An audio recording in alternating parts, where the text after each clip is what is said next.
Moms never die, you are always in my heart. Goal করার পর আজারবাইজানের অধিনায়ক একটা টি শার্ট দেখালেন, তাতে লেখা ছিল এই বার্তা। চোখের কোণে গড়িয়ে পড়ছে রংহীন জল। গোলটা উৎসর্গ করলেন প্রিয় মাকে। এমন দৃশ্য দেখা গেল ন্যাশনাল স্টেডিয়ামের আলো ঝলমলে মাঠে। ম্যাচের ২০ মিনিটের মাথায় তখন সবকিছু স্তব্ধ হয়ে যায়। ন্যাশনাল স্টেডিয়ামের গ্যালারির গর্জন থামিয়ে দেয় একটা গোল। ক্রসে আসা বলটাকে হেডের মাধ্যমে জালে পাঠালেন অধিনায়ক জাফর জাগাসেভিচ। এরপর উদযাপন করলেন গোল, তবে সেটা একটু বিশেষভাবে হলো।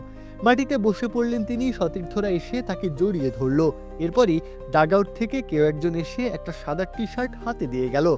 সতীর্থদের সাথে ফ্রেমবন্দি হলেন। এরপর সবার থেকে আলাদা হয়ে ক্যামেরার লেন্সে মেলে ধরলেন টি শার্টটা।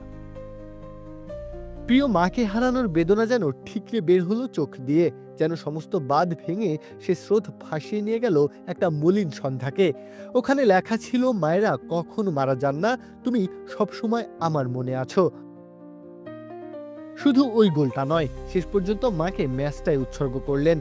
তার নেতৃত্বে যে দলও পেয়েছে জয়। ১-২ ব্যবধানে বাংলাদেশকে হারিয়ে হাঁটু গেড়ে বসে পড়লেন মাটিতে। দুই হাত উপরে তুলে আরো একবার উৎসর্গ করলেন মাকে।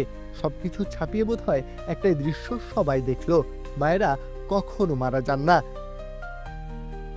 প্রত্যহ কাব্য, খেলা ৭১।